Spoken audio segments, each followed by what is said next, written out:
Long ago as 1860, it was the proper thing to be born at home. At present, so I'm told, the high gods of medicine have decreed that the first cries of the young shall be uttered upon the anesthetic air of a hospital, preferably a fashionable one. So young Mr. and Mrs. Roger Button were 50 years ahead of style when they decided one day in the summer of 1860 that their first baby should be born in a hospital.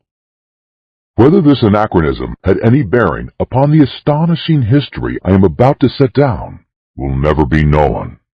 I shall tell you what occurred and let you judge for yourself. The Roger Buttons held an enviable position, both social and financial, in antebellum Baltimore. They were related to the this family and the that family, which, as every Southerner knew, entitled them to membership in that enormous peerage which largely populated the Confederacy. This was their first experience with the charming old custom of having babies. Mr. Button was naturally nervous. He hoped that it would be a boy so that he could be sent to Yale College in Connecticut, at which institution Mr. Button himself had been known for 4 years by the somewhat obvious nickname of Cuff. On the September morning consecrated to the enormous event, he arose nervously at 6 o'clock, dressed himself, adjusted an impeccable stock, and hurried forth through the streets of Baltimore to the hospital, to determine whether the darkness of the night had borne in new life upon its bosom. When he was approximately 100 yards from the Maryland Private Hospital for Ladies and Gentlemen, he saw Dr. Keene, the family physician, descending the front steps, rubbing his hands together with a washing movement, as all doctors are required to do by the unwritten ethics of their profession. Mr. Roger Button, the president of Roger Button and Company, Wholesale Hardware, began to run toward Dr. Keene with much less dignity than was expected from a Southern gentleman of that picturesque period. "Dr. Keene," he called. "Oh, Dr. Keene!" The doctor heard him, faced around, and stood waiting, a curious expression settling on his harsh, medicinal face as Mr. Button drew near. "What happened?" demanded Mr. Button, as he came up in a gasping rush. "What is it? How is she? A boy? Who is it? What?" "Talk sense," said Dr. Keene sharply. He appeared somewhat irritated. "Is the child born?" begged Mr. Button. Dr. Keene frowned. "Why, yes, I suppose so, after a fashion." Again he threw a curious glance at Mr. Button. "Is my wife all right?" "Yes." "Is it a boy or a girl?" "Here now," cried Dr. Keene, in a perfect passion of irritation. "I'll ask you to go and see for yourself. Outrageous!" He snapped the last word out in almost one syllable. Then he turned away muttering, "Do you imagine a case like this will help my professional reputation? One more would ruin me, ruin anybody." "What's the matter?" demanded Mr. Button, appalled. "Triplets?" "No, not triplets," answered the doctor cuttingly. "What's more, you can go and see for yourself, and get another doctor. I brought you into the world, young man, and I've been physician to your family for 40 years, but I'm through with you. I don't want to see you or any of your relatives ever again. Goodbye." Then he turned sharply, and without another word climbed into his phaeton, which was waiting at the curbside, and drove severely away. Mr. Button stood there upon the sidewalk, stupefied and trembling from head to foot. What horrible mishap has occurred? He had suddenly lost all desire to go into the Maryland Private Hospital for Ladies and Gentlemen. It was with the greatest difficulty that a moment later he forced himself to mount the steps and enter the front door. A nurse was sitting behind a desk in the opaque gloom of the hall. Swallowing his shame, Mr. Button approached her. "Good morning," she remarked, looking at him pleasantly. "Good morning. I'm Mr. Button." At this, a look of utter terror spread itself over the girl's face. She rose to her feet and seemed about to fly from the hall, restraining herself only with the most apparent difficulty. "I want to see my child," said Mr. Button. The nurse gave a little scream. "Oh, of course," she cried hysterically. "Upstairs! Right upstairs! Go up!" She pointed the direction, and Mr. Button, bathed in cool perspiration, turned falteringly and began to mount to the second floor. In the upper hall, he addressed another nurse who approached him, basin in hand. "I'm Mr. Button," he managed to articulate. "I want to see my—" Clank! The basin clattered to the floor and rolled in the direction of the stairs. Clank! Clank! It began a methodical descent, as if sharing in the general terror which this gentleman provoked. "I want to see my child," Mr. Button almost shrieked. He was on the verge of collapse. Clank! The basin reached the first floor. The nurse regained control of herself and threw Mr. Button a look of hearty contempt. "All right, Mr. Button," she agreed in a hushed voice. "Very well. But if you knew what a state it's put us all in this morning, it's perfectly outrageous. The hospital will never have a ghost of a reputation after—" "Hurry," he cried hoarsely. "I can't stand this." "Come this way then, Mr. Button." He dragged himself after her. At the end of a long hall, they reached a room from which proceeded a variety of howls. Indeed, a room which, in later parlance, would have been known as the crying room. They entered. "Well," gasped Mr. Button, "which is mine?" "There," said the nurse. Mr. Button's eyes followed her pointing finger, and this is what he saw. Wrapped in a voluminous white blanket, and partly crammed into one of the cribs, there sat an old man, apparently about 70 years of age. His sparse hair was almost white, and from his chin dripped a long smoke-colored beard, which waved absurdly back and forth, fanned by the breeze coming in at the window. He looked up at Mr. Button with dim, faded eyes, in which lurked a puzzled question. "Am I mad?" thundered Mr. Button, his terror resolving into rage. "Is this some ghastly hospital joke?" "It doesn't seem like a joke to us," replied the nurse severely. "And I don't know whether you're mad or not, but that is most certainly your child." The cool perspiration redoubled on Mr. Button's forehead. He closed his eyes, and then, opening them, looked again. There was no mistake. He was gazing at a man of 70, a baby of 70, a baby whose feet hung over the sides of the crib in which he was reposing. The old man looked placidly from one to the other for a moment, and then suddenly spoke in a cracked and ancient voice. "Are you my father?" he demanded. Mr. Button and the nurse shook violently. "Because if you are," went on the old man querulously, "I wish you'd get me out of this place, or, at least, get them to put a comfortable rocker in here." "Where in God's name did you come from? Who are you?" burst out Mr. Button frantically. "I can't tell you exactly who I am," replied the old man, "because I've only been born a few hours. But my last name is certainly Button." "You lie! You're an impostor!" The old man turned wearily to the nurse. "Nice way to welcome a newborn child," he complained in a weak voice. "Tell him he's wrong, why don't you?" "You're wrong, Mr. Button," said the nurse severely. "This is your child, and you'll have to make the best of it. We're going to have to ask you to take him home with you as soon as possible, sometime today." "Home?" repeated Mr. Button incredulously. "Yes, you can't leave him here. We really can't, you know." "I'm glad of it," whined the old man. "This is a fine place to keep a youngster of quiet taste. With all this yelling and howling, I haven't been able to get a wink of sleep. I asked for something to eat." Here his voice rose to a shrill note of protest, "and they brought me a bottle of milk." Mr. Button sank down upon a chair near his son and concealed his face in his hands.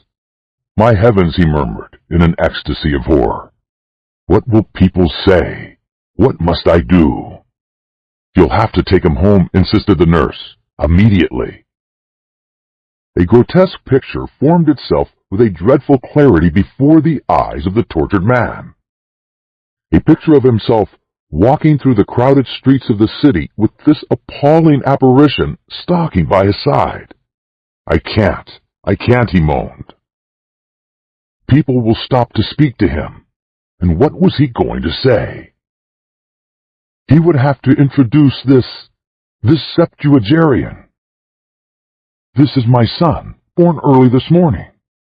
And then the old man would gather his blanket around him, and they would plod on, past the bustling stores, the slave market. For a dark moment, Mr. Button wished passionately that his son was black. Past the luxurious homes of the residential district, past the home for the aged. "Come, pull yourself together," commanded the nurse. "See here," the old man announced suddenly. "If you think I'm going to walk home in this blanket, you're entirely mistaken. Babies always have blankets." With a malicious crackle, the old man held up a small white swaddling garment. "Look," he quavered. "This is what they have ready for me." "Babies always wear those," said the nurse primly. "Well," said the old man, "this baby's not going to wear anything in about 2 minutes. This blanket itches. They might at least have given me a sheet." Keep it on," said Mr. Button hurriedly. He turned to the nurse. "What'll I do?" "Go downtown and buy your son some clothes." Mr. Button's son's voice followed him down into the hall. "And a cane, father. I want to have a cane." Mr. Button banged the outer door savagely. Chapter 2. "Good morning," said Mr. Button nervously, to the clerk in the Chesapeake Dry Goods Company. "I want to buy some clothes for my child." "How old is your child, sir?" "About 6 hours," answered Mr. Button, without due consideration. "Baby supply department in the rear." "Why, I'm not sure that's what I want. He's an unusually large-sized child. Exceptionally, large. They have the largest child sizes." "Where is the boys' department?" inquired Mr. Button, shifting his ground desperately. He felt that the clerk must have surely sensed his shameful secret. "Right here." "Well," he hesitated. The notion of dressing his son in men's clothes was repugnant to him. If, say, he could only find a very large boy's suit, he might cut off that long and awful beard, dye the white hair brown, and thus manage to conceal the worst, and to retain something of his own self-respect, not to mention his position in Baltimore society. But a frantic inspection of the boys' department revealed no suits to fit the newborn Button. He blamed the store, of course. In such cases, it is a thing to blame the store. "How old did you say that boy of yours was?" demanded the clerk curiously. "He's 16. "Oh, I beg your pardon. I thought you said 6 hours. You'll find the use department in the next aisle." Mr. Button turned miserably away. Then he stopped, brightened, and pointed his finger toward a dress dummy in the window display. "There," he exclaimed. "I'll take that suit, out there on the dummy." The clerk stared. "Why," he protested, "that's not a child's suit. At least, it is, but it's for fancy dress. You could wear it yourself." "Wrap it up," insisted his customer nervously. "That's what I want." The astonished clerk obeyed. Back at the hospital, Mr. Button entered the nursery and almost threw the package at his son. "Here's your clothes," he snapped out. The old man untied the package and viewed the contents with a quizzical eye. "They look sort of funny to me," he complained. "I don't want to be made a monkey of." "You've made a monkey of me," retorted Mr. Button furiously. "Never you mind how funny you look. Put them on, or I'll spank you." He swallowed uneasily at the penultimate word, feeling nevertheless that it was the proper thing to say. "All right, father." This with a grotesque simulation of filial respect. "You've lived longer. You know best. Just as you say." As before, the sound of the word father caused Mr. Button to shudder violently. "And hurry!" "I'm hurrying, Father." When his son was dressed, Mr. Button regarded him with depression. The costume consisted of dotted socks, pink pants, and a belted blouse with a wide white collar. Over the blouse waved the long whitish beard, drooping almost to the waist. The effect was not good. "Wait!" Mr. Button seized a pair of hospital shears, and with 3 quick snaps, amputated a large section of the beard. But even with this improvement, the ensemble fell far short of perfection. The remaining brush of scraggly hair, the watery eyes, the ancient teeth, seemed oddly out of tone with the gaiety of the costume. Mr. Button, however, was obdurate. He held out his hand. "Come along," he said sternly. His son took the hand trustingly. "What are you going to call me, Dad?" he quavered as they walked from the nursery. "Just Baby for a while, till you think of a better name." Mr. Button grunted. "I don't know," he answered harshly. "I think we'll call you Methuselah." Chapter 3. Even after the new addition to the Button family had had his hair cut short, and then dyed to a sparse, unnatural black, had had his face shaved so close that it glistened, and had been attired in small boy clothes made to order by a flabbergasted tailor, it was impossible for Button to ignore the fact that his son was a poor excuse for a first family baby. Despite his age stoop, Benjamin Button, for it was by this name they called him, instead of by the appropriate but invidious Methuselah, was 5 feet 8 inches tall. His clothes did not conceal this, nor did the clipping and dyeing of his eyebrows disguise the fact that the eyes under were faded and watery and tired. In fact, the baby nurse who had been engaged in advance left the house after one look, in a state of considerable indignation. Mr. Button persisted in his unwavering purpose. Benjamin was a baby, and a baby he should remain. At first, he declared that if Benjamin didn't like warm milk, he could go without food altogether. But he was finally prevailed upon to allow his son bread and butter, and even oatmeal, by way of a compromise. One day he brought home a rattle, and giving it to Benjamin, insisted in no uncertain terms that he should play with it, whereupon the old man took it with a weary expression, and could be heard jingling it obediently at intervals throughout the day. There can be no doubt, though, that the rattle bored him, and that he found other and more soothing amusements when he was left alone. For instance, Mr. Button discovered one day that during the preceding week he had smoked more cigars than ever before, a phenomenon which was explained a few days later when, entering the nursery unexpectedly, he found the room full of faint blue haze, and Benjamin, with a guilty expression on his face, trying to conceal the butt of a dark Havana. This, of course, called for a severe spanking, but Mr. Button found that he could not bring himself to administer it.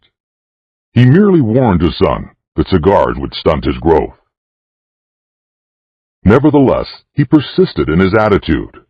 He brought home lead soldiers. He brought toy trains. He brought large pleasant animals made of cotton, and to perfect the illusion which he was creating, for himself at least, he passionately demanded of the clerk in the toy store whether the paint would come off the pink duck if the baby put it in his mouth. But despite all his